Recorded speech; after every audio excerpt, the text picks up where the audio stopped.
इनको पकड़ा दो भाई। हिलाओ मत ज्यादा। हमारे पास सब खींचे थे भैया, रुक जा। कौन है देश बैठे थे सब लोग। अब वहाँ पे आ गए। दादा दादा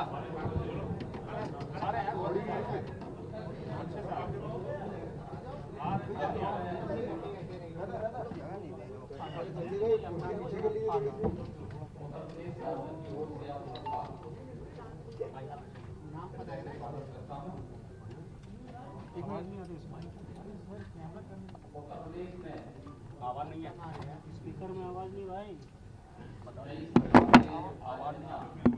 आवाज नहीं स्पीकर में आवाज नहीं है, आवाज नहीं भाई,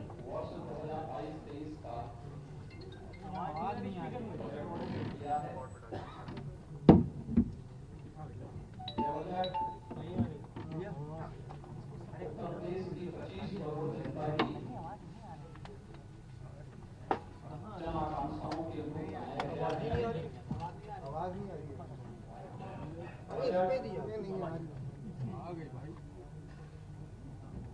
गरीब कल्याण प्रदेश के समग्र विकास को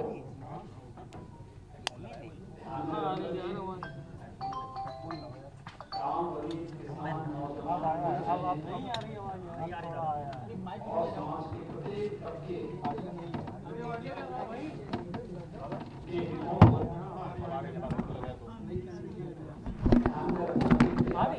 नहीं आ रही, ऑडियो नहीं आ रही है।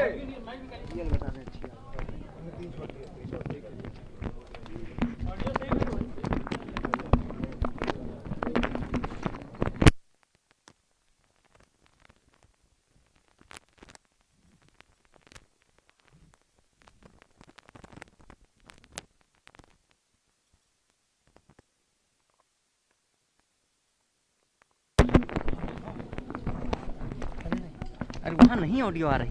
हटो हटो जल्दी हटो। रास्ता दो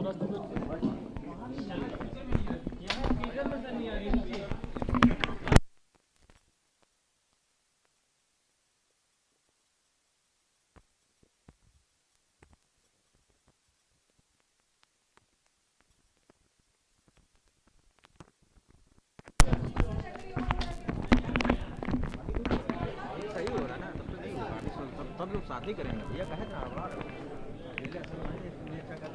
छोटा तो फिर सही कर रहे हैं।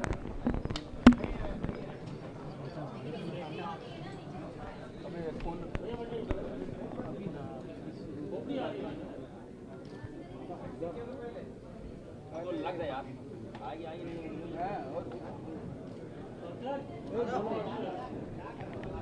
अभी सही नहीं हुआ, सही कर रहे हैं। ये पहले चेक कर लेना चाहिए था, किसी ने नहीं चेक किया।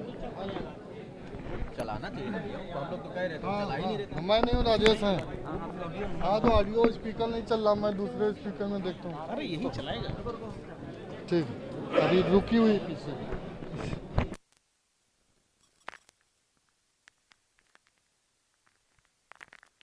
ये लगाओ, ये आ रही आवाज आ रही है। आ गई।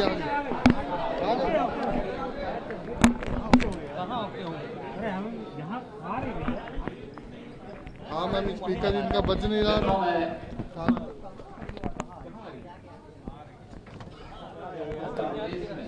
वहाँ लगा दो, वहाँ लगाओ, वहाँ।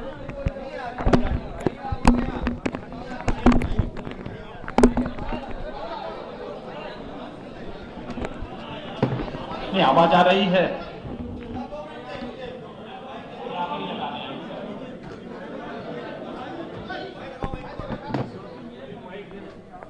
जी मैम, बताइए। माइक रखे हैं हमारे स्पीकर से, आवाज आ रही, वो हम इधर पहुँचा ले माइक आगे। क्या सामने रख दी?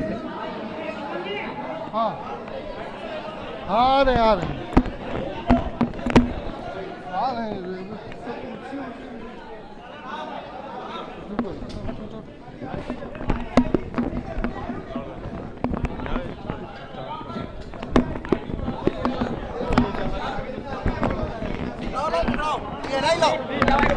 मैं नहीं चले पहुंचाता हूँ।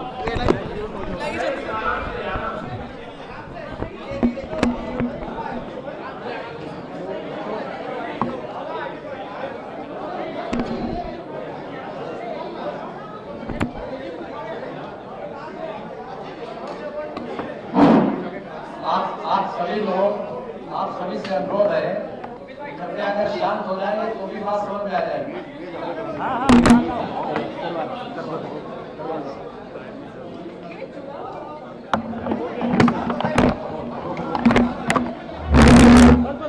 अब ठीक है, अब चेक करिए, अब चेक करिए, चेक करिए, चेक करिए। आवाज आ रही है? सर यही तो लगाना पड़ेगा। लेकिन वहाँ तक आ कैसे पाएगा? बहुत सारे लोग आ ही नहीं पाएंगे, बहुत सारे लोग आ ही नहीं पाएंगे।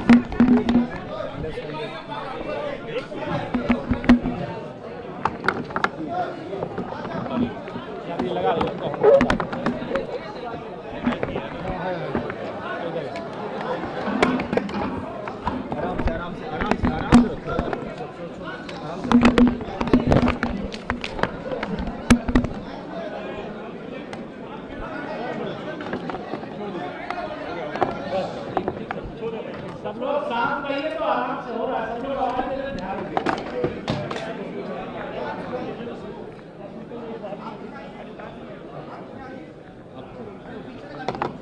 छोड़ दे।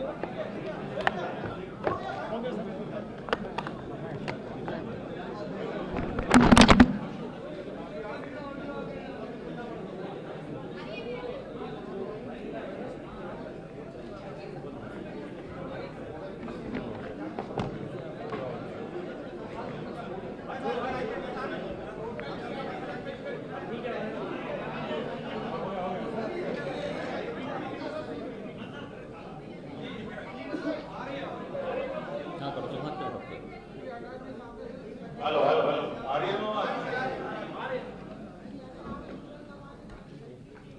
मित्रों, मैं आपका अपनी पूरी टीम की ओर से हृदय से स्वागत करता हूं। उत्तर प्रदेश में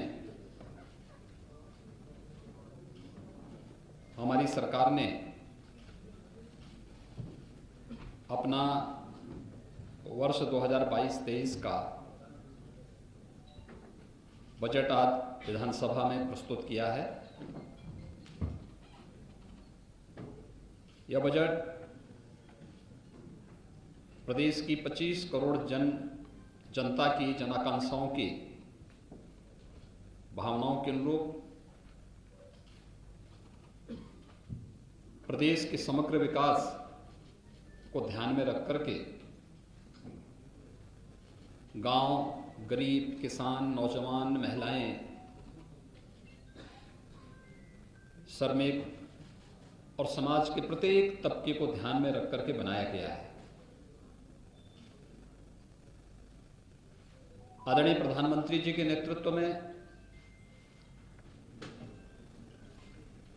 उनके मार्गदर्शन में लोक कल्याण संकल्प पत्र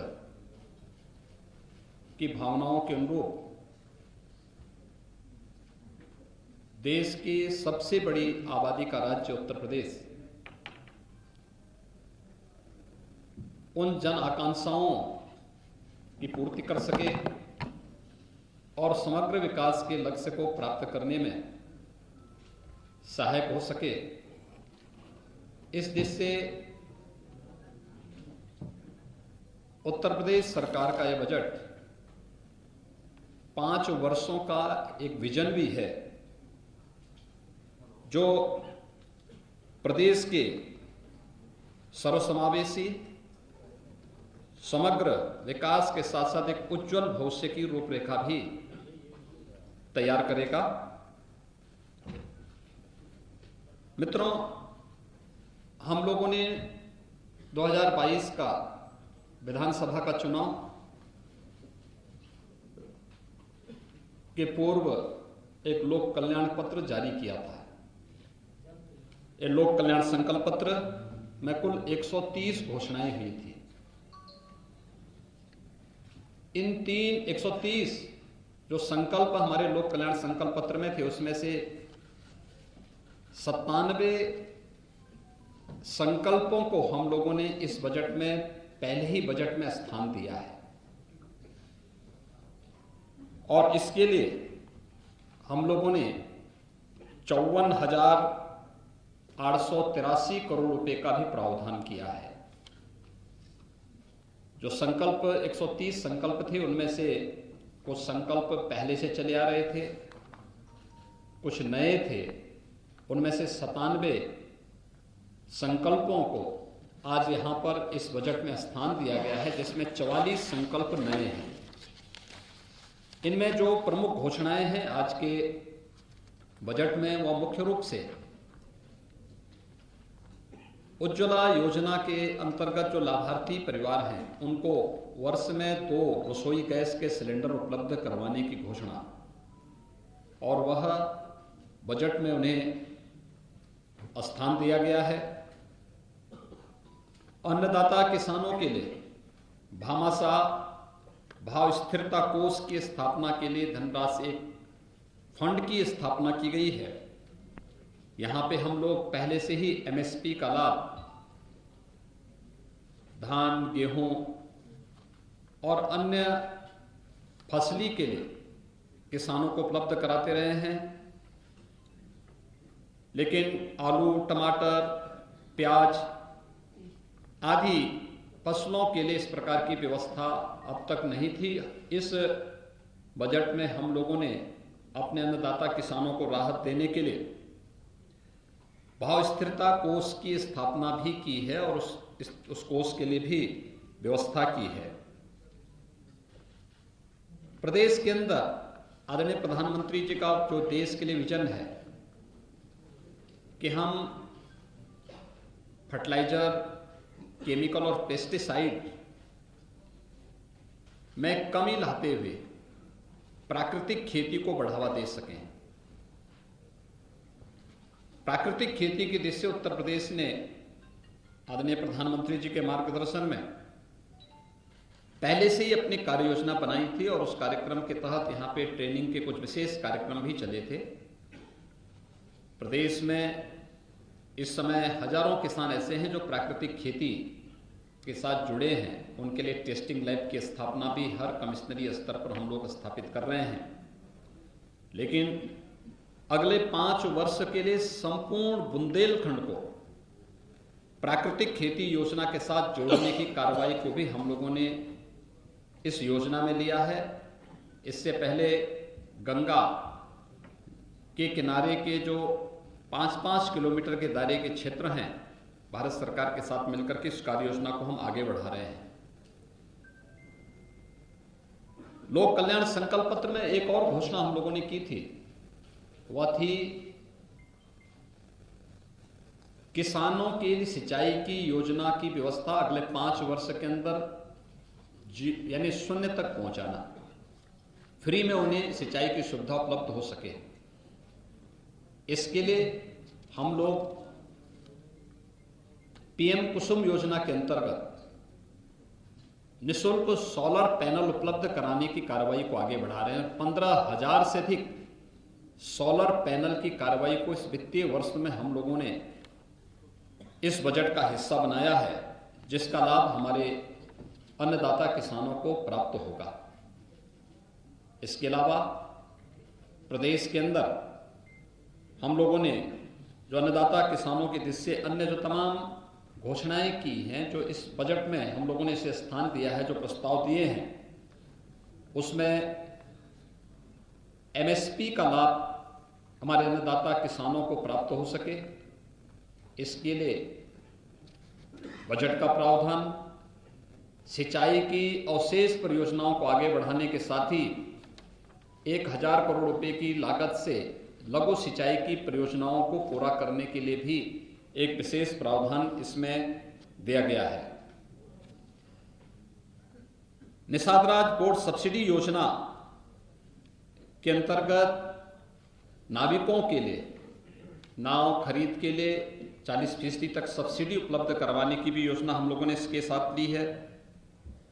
और प्रदेश के अंदर गरीब कल्याण योजना के अंतर्गत एक गरीब कल्याण कार्ड भी जारी करने के लिए संपूर्ण परिवार सर्वेक्षण योजना को भी हम लोगों ने लिया है, जिससे पता लग सके कौन परिवार ऐसा है कि जो योजनाओं में केंद्र और प्रदेश सरकार की योजनाओं से भी वंचित रह गया है और फिर उसके लिए एक स्पेशल स्कीम चलाना है।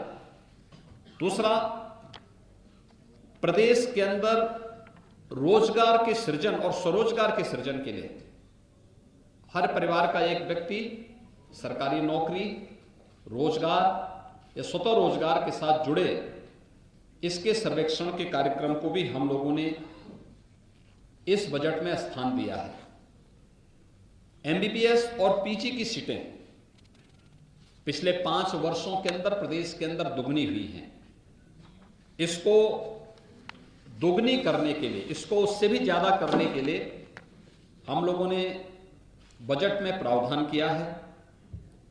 अयोध्या में इंटरनेशनल एयरपोर्ट की स्थापना करने के लिए भी आवश्यक धनराशि की व्यवस्था इसमें की गई है। प्रदेश के अंदर वे असेवित जनपद जहां पे मेडिकल कॉलेज का निर्माण की कल्पना कोई सोचता भी नहीं था, बिजनौर, कुशीनगर, सुल्तानपुर, गोंडा, ललितपुर, लखीमपुर खीरी, चंदौली, बुलंदशहर, सोनभद्र, पीलीभीत, औरैया, कानपुर देहात, कौशाम्बी और अमेठी, वहां पर भी उसके लिए बजट का प्रावधान इस बजट में हम लोगों ने किया है। बुजुर्ग पुजारियों के लिए, संतों के लिए और उस तबके के लिए जो अब तक उपेक्षित था, एक पुरोहित कल्याण बोर्ड के गठन की कार्रवाई और उसके माध्यम से पुरोहित्य कला को आगे बढ़ाने के साथ साथ उनके समग्र विकास और प्रोत्साहन के लिए भी एक बोर्ड के गठन के कार्यक्रम को भी हम लोगों ने इसमें लिया है। प्रदेश के अंदर युवाओं के लिए खासतौर पर हम लोगों ने स्वामी विवेकानंद सशक्तिकरण योजना प्रारंभ की और इसके तहत हम अपने युवाओं को टैबलेट और स्मार्टफोन दे रहे हैं। स्नातक और स्नातक हर युवा को इसके लिए धनराशि की व्यवस्था हम लोगों ने बजट में की है। इसके साथ ही प्रदेश के अंदर सामूहिक विवाह योजना के लिए भी, जिसमें हम 51,000 रुपये गरीब कन्याओं की शादी के लिए, किसी भी जाति मत मजहब से जुड़ी हुई कन्या हो, 51,000 रुपये हम उसके लिए उपलब्ध करवाते हैं। तो वह उसके लिए भी विगत वर्ष तक प्रतिवर्ष 250 रुपये हुआ करता था। इस बार हम लोगों ने इस राशि को बढ़ा करके 600 करोड़ रुपये का प्रावधान किया है। निराश्रित महिला पेंशन की योजना 300 से बढ़ा करके 1,000 रुपया किया गया है और इसके लिए भी जो पहले धनराशि गत वर्ष तक 1812 करोड़ हुआ करती थी, इस राशि को बढ़ा करके 4,032 करोड़ रुपए किया गया है। प्रदेश के प्रतिभाशाली युवाओं के लिए हर जनपद में अभ्युदय कोचिंग की व्यवस्था, जिससे वह अखिल भारतीय स्तर पर और प्रदेश स्तर पर किसी भी प्रतियोगी परीक्षा की तैयारी के लिए स्थानीय स्तर पर उसकी ट्रेनिंग हो सके, उसे कोचिंग की सुविधा फ्री में उपलब्ध हो सके। इसके लिए मुख्यमंत्री अभ्युदय कोचिंग योजना के लिए भी हम लोगों ने व्यवस्था की है। वृद्धावस्था पेंशन की राशि, गत वर्ष तक ये राशि 3600 करोड़ रुपए सालाना हुआ करती थी। इस बार इसको बढ़ा करके 7,000 करोड़ रुपए से अधिक की इसमें बढ़ोतरी की है। यह राशि भी पहले उन बुजुर्गों को 300 रुपए मिलती थी, फिर वो बढ़ा करके 500 हमारी सरकार ने किया और उसे इस समय 1,000 रुपये करने का प्रावधान भी किया गया है। प्रदेश के अंदर जो शुगर मिल है, चीनी उद्योग में विगत कुछ वर्षों के दौरान, पिछले 5 वर्ष के दौरान उत्तर प्रदेश ने देश में बहुत अग्रणी भूमिका में काम किया है। यहाँ तक कि कोरोना जैसी महामारी के दौरान भी हमने प्रदेश में चीनी मिलों को बंद नहीं होने दिया। गन्ना किसान के मन में उसके प्रति एक विशेष उत्साह भी है कि पहली बार ऐसे देखने को मिला जब कि सरकार अपने स्तर पर इनिशिएटिव लेकर के गन्ना किसानों के हितों के लिए कार्य कर रही है। हम लोगों ने पिछले बार 3 चीनी मिलों की नई स्थापना की थी। इसमें रमाला चीनी मिल, मुंडेरवा चीनी मिल और पिपराइच चीनी मिल। इसके अलावा कुछ चीनी मिलों को जो बंद थे उनको हमने प्रारंभ किया। इस बार भी लगभग 6 ऐसी चीनी मिलों के लिए जो जर्जर स्थिति में हैं उनके एक्सपेंशन और वहां उनके आधुनिकीकरण की कार्रवाई को भी सरकार ने अपने हाथ में लिया है, जिसमें क्षमता विस्तार के साथ साथ वहां पर आधुनिक चीनी मिलें लग सकें। ये प्रदेश के अलग अलग स्थानों पर हैं, उसमें सांथा है, ननौता है, आपके छाता चीनी मिल है, बुड़वल है। इसी के साथ ही जो मोहद्दीनपुर मेरठ की चीनी मिल है उसमें डिस्टिलरी की स्थापना की कार्रवाई को भी हम लोगों ने इस बजट में स्थान दिया है। मित्रों, 2019 का प्रयागराज कुंभ उत्तर प्रदेश और देश और दुनिया के सामने अपनी एक नई पहचान बनाया। यह हमारा सौभाग्य है 2025 में फिर महाकुंभ का आयोजन होगा, दुनिया का सबसे बड़ा आध्यात्मिक और सांस्कृतिक आयोजन। हमारी सरकार अभी से इसकी तैयारी प्रारंभ करने जा रही है और इसके लिए हम लोगों ने बजट में प्रावधान किया है। इसके लिए एक अलग से मत खोल करके प्रयागराज कुंभ को फिर से ऐतिहासिक बना करके देश और दुनिया का एक यूनिक इवेंट के रूप में से प्रस्तुत करने के लिए यह व्यवस्था भी इसमें की गई है। लोक परंपरा और लोक संस्कृति किसी भी सांस्कृतिक विरासत की आधार होती है। लोक गाथा, लोक परंपरा इस संस्कृति की आत्मा होती है। प्रदेश इस दिश से बहुत समृद्ध है कि यहाँ पे पूर्वी उत्तर प्रदेश में भोजपुरी बोली जाती है, अवध और इसके आसपास के क्षेत्र में अवधी बोली जाती है, ब्रज हमारा जो क्षेत्र है इसमें ब्रज भाषा बोली जाती है, बुंदेलखंड क्षेत्र में बुंदेलखंडी बोली जाती है।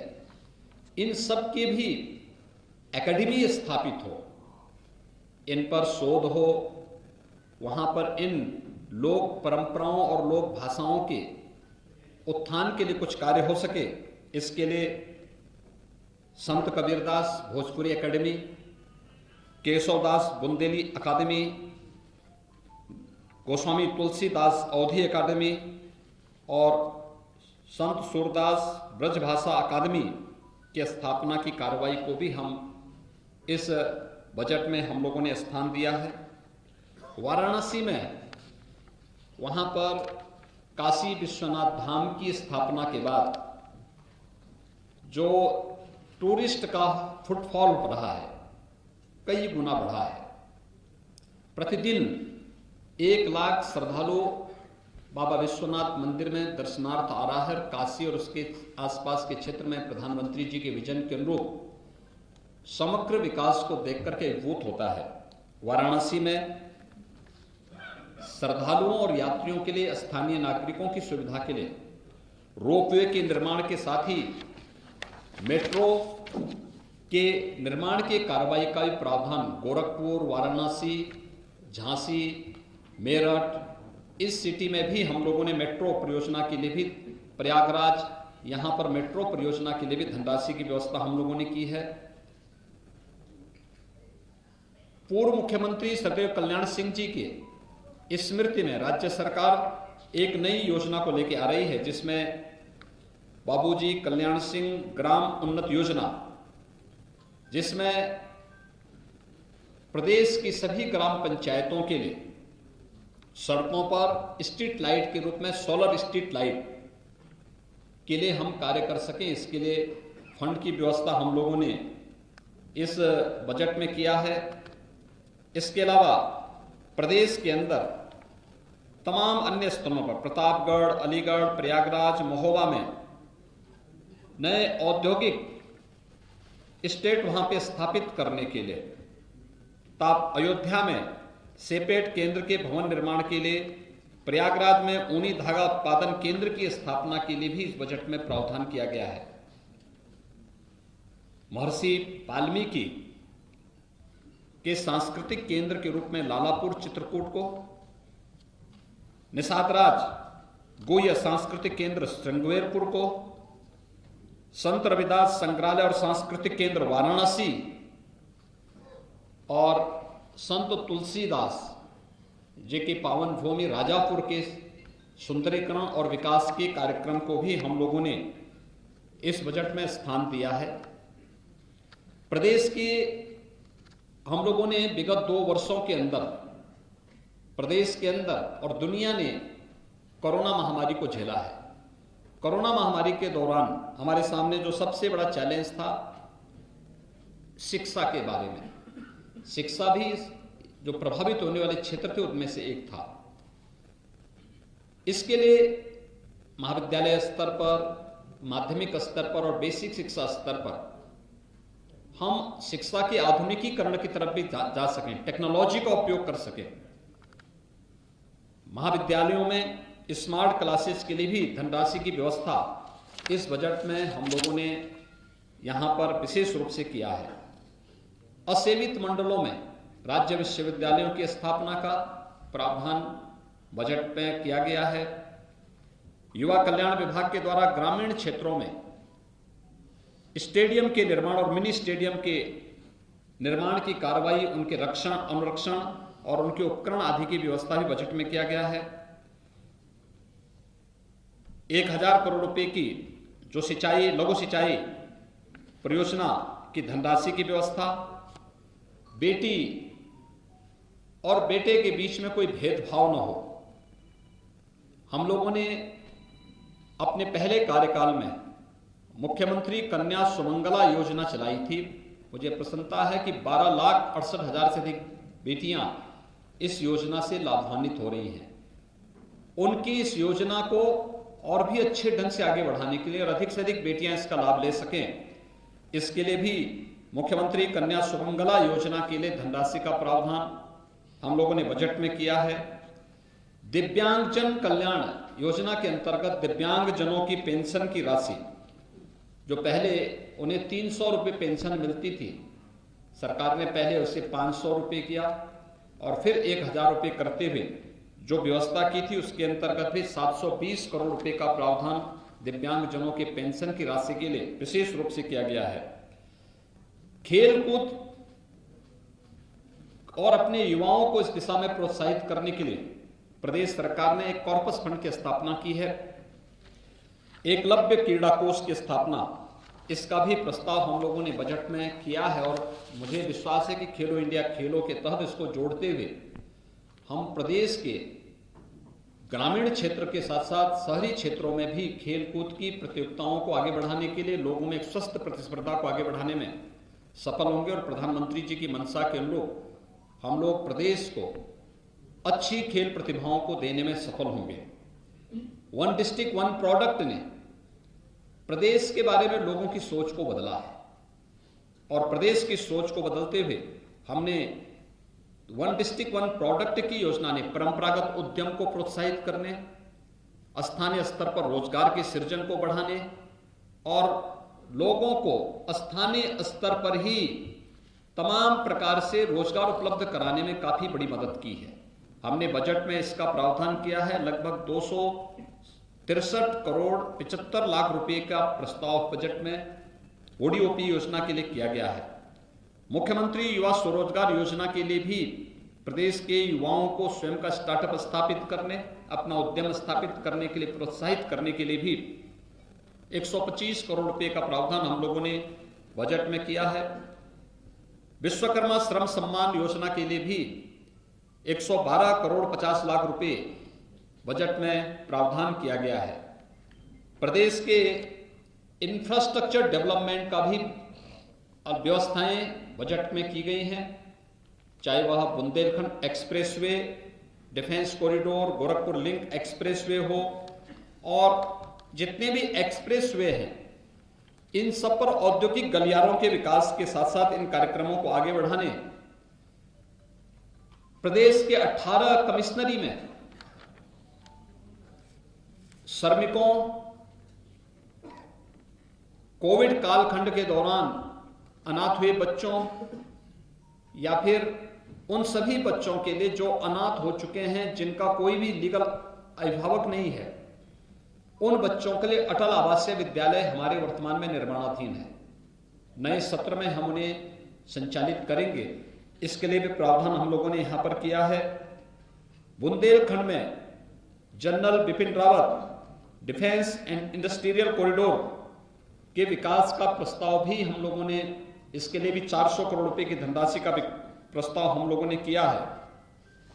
इसके साथ ही प्रदेश के अंदर जो हमारे वर्तमान में चालू परियोजनाएं हैं, जिनमें महर्षि वाल्मीकि के लालापुर क्षेत्र का विकास, वाराणसी में संत रविदास श्रृंगवेरपुर में निषाद राज गुह्य स्थलों के पर्यटन विकास के साथ ही बहराइच में महाराज सोहेलदेव के भव्य स्मारक निर्माण के लिए भी धनराशि की व्यवस्था इस बजट में की गई है। बाबा साहब डॉक्टर भीमराव अंबेडकर स्मारक और सांस्कृतिक केंद्र की स्थापना लखनऊ में चल रही है। इसको समय से पूरा करना और साथ साथ इसके कुशल संचालन के लिए भी धनराशि की व्यवस्था बजट में की गई है। जल जीवन मिशन के अंतर्गत हर घर नल योजना ग्रामीण क्षेत्र के साथ साथ शहरी क्षेत्रों में भी लागू हो सके। ग्रामीण क्षेत्र में हम लोगों ने पहले चरण में बुंदेलखंड और बिंद क्षेत्र को लिया है। जापानी इंसेफ्लाइटिस, एक्यूट इंसेफ्लाइटिस, कालाजार, आर्सेनिक और फ्लोराइड प्रभावित क्षेत्रों के अलावा डार्क जोन वाले ब्लॉक, खारा पानी वाले क्षेत्र और अब उन सभी गांवों में जहां पे शुद्ध पेयजल की आपूर्ति नहीं हो पा रही है, उन सभी को हम लोगों ने इसके साथ जोड़ा है और इसके लिए पर्याप्त धनराशि की व्यवस्था बजट में की गई है। लेकिन इसके साथ ही शहरी क्षेत्रों में भी शुद्ध पेयजल की आपूर्ति हो सके, अमृत योजना के अंतर्गत इसका प्रावधान भी बजट में किया गया है। प्रदेश के अंदर वीरांगना झलकारीबाई महिला पुलिस बटालियन गोरखपुर, वीरांगना अवंतीबाई महिला पुलिस बटालियन बदायूं और वीरांगना उदादेवी महिला पुलिस बटालियन लखनऊ, इनके गठन और यहां पर इंफ्रास्ट्रक्चर डेवलपमेंट के लिए भी धनराशि की व्यवस्था बजट में की गई है। इसके अलावा सेफ सिटी मिशन के अंतर्गत प्रदेश में भी अलग से हम व्यवस्था चला सकें। भारत सरकार इसमें सहयोग करती रही है, लेकिन इसको हम लोगों ने सेफ सिटी और स्मार्ट सिटी को मिलाकर के प्रदेश के अंदर एक साथ चलाया है और उसकी सर्वत्र सराहना भी हुई है।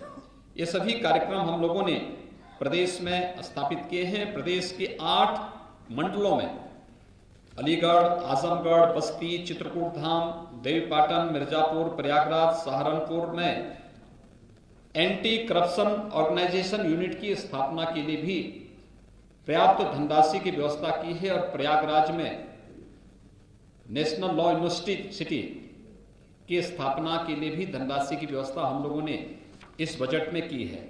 यानी कुल मिलाकर के यह बजट प्रदेश के समग्र विकास के विजन को लेकर के प्रदेश के आगामी 5 वर्षों के एक सर्वसमावेशी और समग्र विकास को ध्यान में रख करके तैयार किया गया एक विजन डॉक्यूमेंट के रूप में हम लोगों ने आज यहाँ पे प्रस्तुत किया है। और यह बजट उत्तर प्रदेश की 25 करोड़ जनता की जन आकांक्षाओं के अनुरूप प्रदेश के गांव, गरीब, किसान, नौजवान, महिलाएं और समाज के प्रत्येक तबके के हितों के लिए कार्य करने में सफल होगा, उसकी आधारशिला स्थापित करेगा। बजट अब तक का सबसे बड़ा बजट है।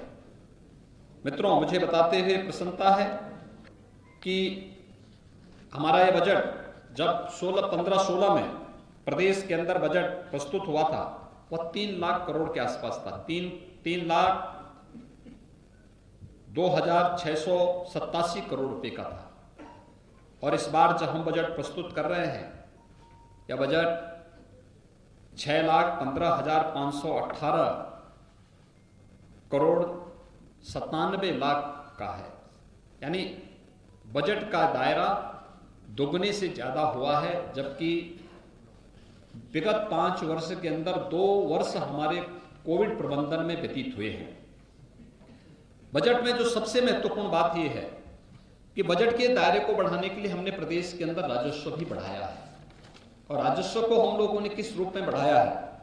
अगर मैं जीएसटी, वैट आदि की बात करूं तो 2017 के पहले प्रदेश के अंदर या देश के अंदर जीएसटी नहीं था। 1 नेशन 1 टैक्स 2017 जुलाई 2017 में लागू हुआ, लेकिन उससे पहले सेल टैक्स और वैट था।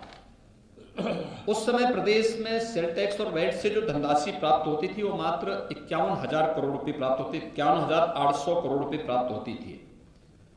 कोविड-19 के बावजूद 2 वर्ष इसमें हम लोगों के अमूल्य खर्च हुए, प्रबंधन में खर्च हुए, लोगों की इनकम पे असर पड़ा, कई महीनों तक लॉकडाउन के कारण व्यापार पर असर पड़ा, अर्थव्यवस्था पर उसका बुरा असर पड़ा, लेकिन उस सब के बावजूद हम इसके दायरे को बढ़ाने में लगभग 90,000 करोड़ रुपए तक पहुंचाने में हमें सफलता प्राप्त हुई। इतना रेवेन्यू हम लोगों ने कलेक्शन किया।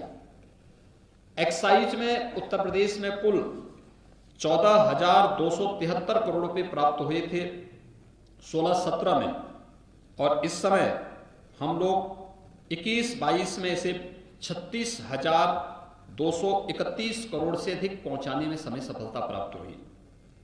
ऐसे स्टैंप एंड रजिस्ट्रेशन में 11,564 करोड़ रुपए से बढ़ा करके हम लोगों ने इसे 20,045 करोड़ 68 लाख रुपए तक पहुंचाने में हमें सफलता प्राप्त हुई।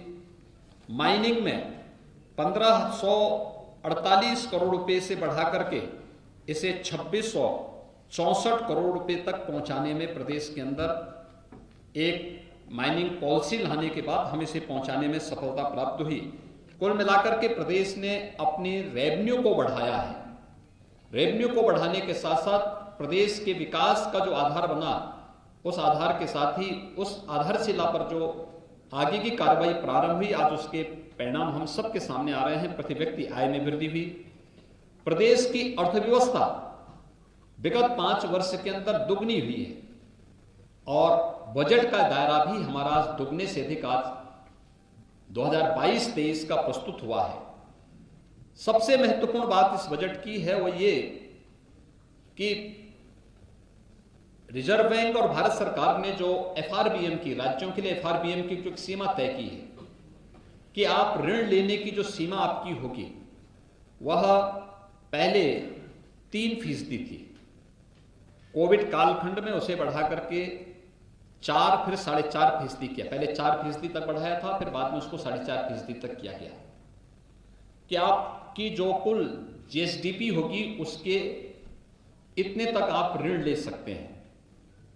उत्तर प्रदेश आज भी अपना बजट के दायरे को बढ़ाने, बेहतर कोविड प्रबंधन करने, इंफ्रास्ट्रक्चर डेवलपमेंट के कार्यक्रमों को आगे बढ़ाने, लोक कल्याण के कार्यक्रमों को आगे बढ़ाने, प्रदेश के प्रत्येक तबके के लिए, गरीबों के लिए, गांवों के लिए, महिलाओं के लिए, किसानों के लिए, मजदूरों के लिए, व्यापारियों के लिए, समाज के प्रत्येक तबके के लिए अपनी कल्याणकारी योजनाओं को आगे बढ़ाने और समग्र विकास के कार्यक्रमों को आगे बढ़ाने के साथ ही एफआरबीएम की जो सीमा 4.5% तक तय की गई है, हम अपने कुशल वित्तीय प्रबंधन के तहत यह हमारा इस बजट के बाद भी 3.96% ही रहेगा। हम 4% से भी कम पर आज भी है। बजट का दायरा बढ़ा, प्रदेश के अंदर इंफ्रास्ट्रक्चर डेवलपमेंट के कार्यक्रम हुए, निवेश की नई नई संभावनाओं को हम लोगों ने नई पॉलिसी के माध्यम से आगे बढ़ाने का कार्य किया। ये प्रदेश की कुशल वित्तीय प्रबंधन का एक नमूना है। आज विधानसभा में उत्तर प्रदेश का 2022-23 का बजट प्रस्तुत हुआ है। मैं इसके लिए वित्त मंत्री जी को, अपने अपर मुख्य सचिव वित्त और उनकी पूरी टीम को हृदय से धन्यवाद देता हूं। पूरा मंत्री परिषद उनके सहयोग के लिए हमेशा तैयार रहा, और हम विश्वास व्यक्त करते हैं कि आदरणीय प्रधानमंत्री जी की मंशा के अनुरूप यह बजट $1 ट्रिलियन की इकोनॉमी आगामी 5 वर्ष के दायरे के अंदर हम लोग आगे बढ़ाने में सफल होंगे। इस विश्वास के साथ यह बजट आज प्रस्तुत हुआ है। मैं विश्वास व्यक्त करूंगा कि लोक कल्याण संकल्प पत्र के जो 130 संकल्प थे उनमें से 97 को हम लोगों ने इसमें लिया है। शेष अन्य जो समय समय पर आएंगे, भी हम लोग दिसंबर में अपना सप्लीमेंट्री बजट भी लेकर के आएंगे। तब तक सभी विभाग इस कार्यक्रम को तेजी के साथ आगे बढ़ाएंगे। प्रदेश विकास की गति पर फिर से दौड़ता हुआ दिखाई देगा, और प्रधानमंत्री जी के विजन के अनुरूप देश की नंबर 1 अर्थव्यवस्था बनने की उत्तर प्रदेश अग्रसर होगा। मैं एक बार फिर से आप सबको बजट भाषण को और बजट के इस पूरे कार्यक्रम को सकारात्मक भाव से आगे बढ़ाने के लिए हृदय से धन्यवाद देता हूं।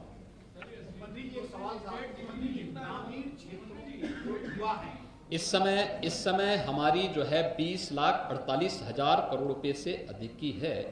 कोविड के दौरान ये प्रभावित हुई थी, लेकिन फिर भी अच्छी दिशा में आगे बढ़ रही है।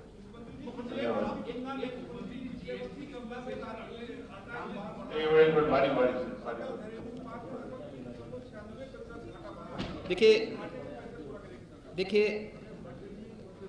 उत्तर प्रदेश और देश के लिए FRBM की जो सीमा है यह 4.5% तय की गई है।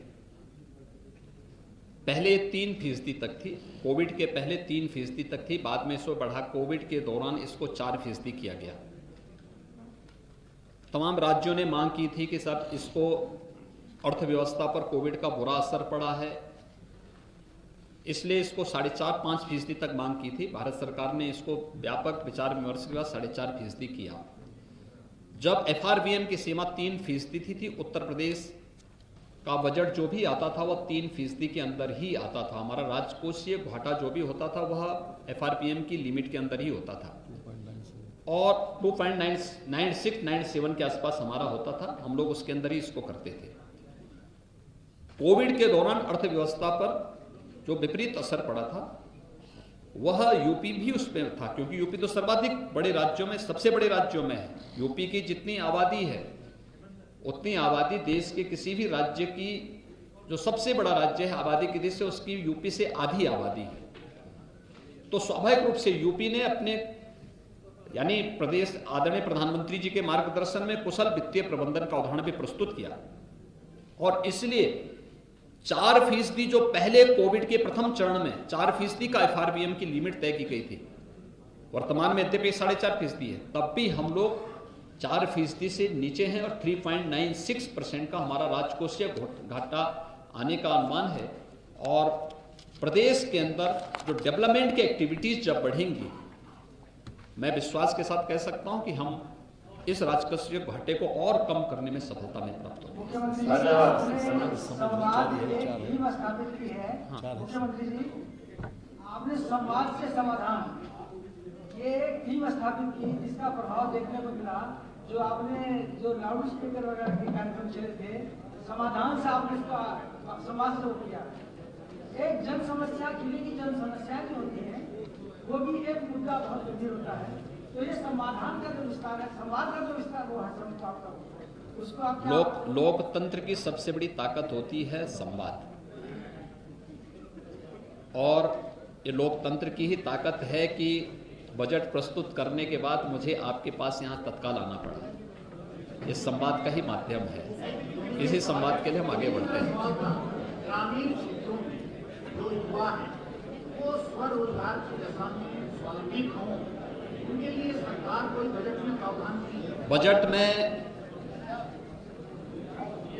रोजगार, स्वतः रोजगार और नौकरी के लिए हर परिवार के एक सदस्य को इस योजना के तहत हमें जोड़ना है और इसका प्रावधान किया गया है। इसके सर्वेक्षण के लिए धनराशि की व्यवस्था की गई है।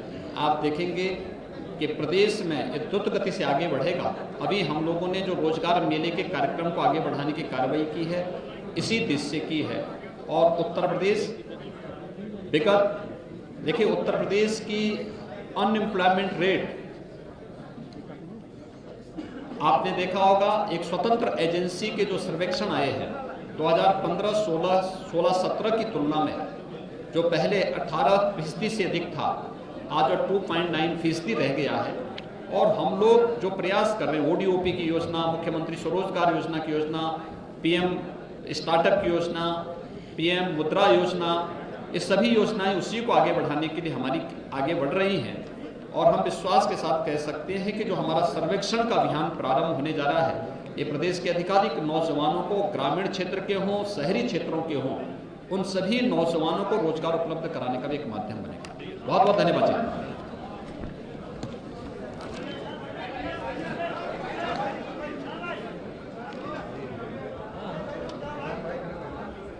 लंच की व्यवस्था है।